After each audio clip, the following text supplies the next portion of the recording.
Assalamualaikum warahmatullahi wabarakatuh dan selamat sejahtera. Kami dari kumpulan 5 akan membentangkan tajuk 5 iaitu konsep insan sambungan daripada tajuk 4. Ini merupakan tajuk kecil untuk tajuk 5 yang kami akan bentangkan. Tajuk yang pertama adalah matlamat kehidupan, yang kedua ialah sistem kepercayaan, yang ketiga ialah Tuhan dan sifat dan kewujudannya, kepercayaan kepada Tuhan iaitu metafizik. Yang keempat ialah theism, atheism dan agnosticism, dan yang terakhir ialah agama monotheism dan polytheism.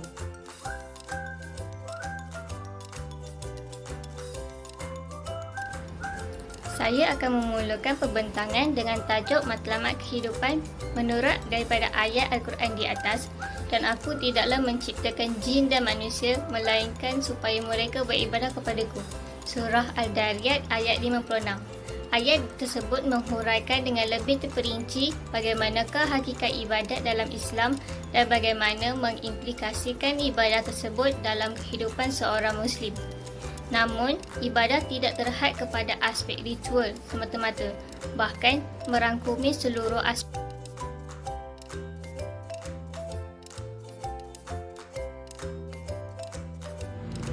Seterusnya adalah sistem kepercayaan. Sistem kepercayaan terbahagi kepada dua, iaitu hubungan insan dengan alam dan hubungan insan dengan Tuhan. Hubungan insan dengan alam merangkumi kosmologi dan ekologi, manakala hubungan insan dengan Tuhan merangkumi teologi, kepercayaan dan akidah kerohanian. Kosmologi bermaksud kajian ilmu pengetahuan tentang alam semesta, manakala ekologi pula bermaksud kajian tentang hubungan antara organisma hidup dengan alam persekitarannya. Manusia adalah sebahagian daripada alam ciptaan Allah dan mempunyai hubungan yang rapat dengan alam sekitarnya. Berikut merupakan antara proses kosmologi dan ekologi. Seterusnya adalah teori hubungan insan dengan Tuhan. Dalam teori ini terdapat dua makhluk, iaitu makhluk alam seperti takluk dan makhluk manusia seperti khalifah. Hubungan vertikal merupakan hubungan antara makhluk dengan Allah dan hubungan horizontal merupakan hubungan antara manusia dengan alam.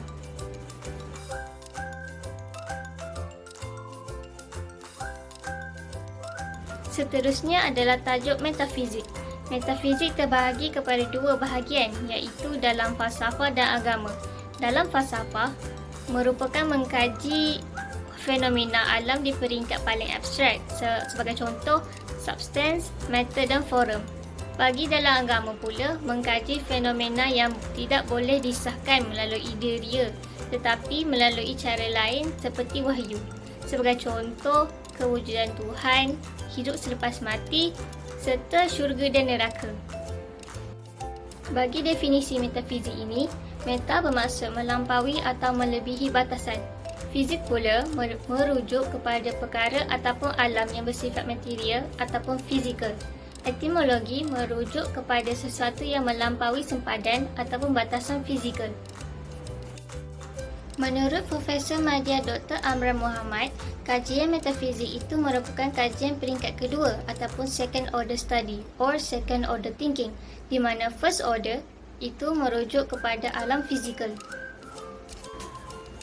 Seterusnya adalah metafizik menurut falsafah.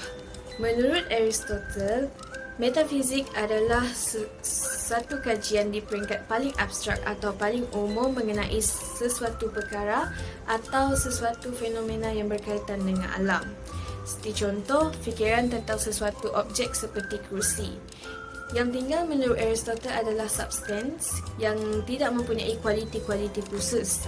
Substance dianggap oleh Aristotle sebagai gabungan dari jisim dan rupa bentuk sesuatu objek. Metafizik dari sudut agama dan kepercayaan. Ia merujuk kepada di luar alam yang nyata, seperti contoh kewujudan Tuhan, hidup selepas mati, hidup di alam barzah, konsep syurga dan neraka. Semua adalah perkara-perkara yang tidak boleh kita sahkan melalui diriya kita, tetapi ia boleh disahkan melalui cara lain, iaitu seperti wahyu dan sebagainya. Seterusnya adalah perkaitan antara agama dan kepercayaan. Dalam fahaman agama, dikatakan realiti itu tidak hanya terhad kepada yang bersifat jasad yang boleh diketahui melalui kaedah rasionalis, empirisis dan sebagainya. Realiti juga boleh terdiri daripada sesuatu yang bukan bersifat jasad seperti roh yang ada pada tubuh. Ia jelas berbeza dengan pandangan materialis yang menolak akan realiti kerohanian ataupun realiti yang bersifat mental. Terdapat dua teori kewujudan, antaranya ialah idealisme dan materialisme. Idealisme adalah kewujudan hakiki yang bukan bersifat material, ianya bersifat mental, idea ataupun keharmonian. Seterusnya adalah mempunyai imej terhadap jasad hanya di dalam minda sahaja, dan alam minda wujud dan alam fizikal tidak dikenali secara langsung tanpa alam minda. Seterusnya adalah materialisme. Hanya jasad material yang wujud secara hakiki dan idea atau perkara yang tidak material hanya wujud dalam imajinasi sahaja. Untuk teori materialisme, hanya jasad atau jirim yang wujud secara hakiki. Terdapat dua benda yang wujud secara hakiki, antaranya ialah benda yang bersifat jasad ataupun material seperti kerusi, gunung ganang, air dan sebagainya. Terdapat benda yang bukan material seperti minda kita. Terdapat pihak materialis yang beranggapan bahawa idea tidak mempunyai realiti yang tersendiri tetapi ianya bergantung dengan sesuatu bersifat jasad iaitu otak. Mereka juga menolak kewujudan yang bukan material. Perkara yang bukan bersifat idea seperti kepercayaan terhadap alam gaib, roh dan sebagainya. Mereka juga mengambil jalan mudah dengan mengatakan bahawa perkara-perkara tersebut tidak wujud dan hanya wujud di imajinasi sahaja. Seterusnya ialah teori idealisme yang bukan bersifat material tetapi ianya bersifat mental atau bersifat idea ataupun bersifat kerohanian. Menurut George Berkeley yang mengatakan bahawa kita tidak mengenali jasad yang berada di luar panca indera kita secara langsung. Kita hanya mempunyai sensasi ataupun imej tentang jasad tersebut di dalam minda kita. Sensasi ataupun imej itu bersifat mental. Alam minda itu wujud dan alam fizikal itu tidak dapat dikenali secara langsung. Fahaman ini memberi ruang kepada kepercayaan terhadap kerohanian kerana anggapan terhadap realiti itu bukan bersifat fizikal tetapi ianya bersifat bukan fizikal. Konsep-konsep seperti roh umpama yang terdapat di dalam fahaman agama boleh diterima kerana bersifat bukan jasad tetapi ianya dapat difahami melalui minda kita dan akan dikaitkan dengan sesuatu yang bersifat kerohanian.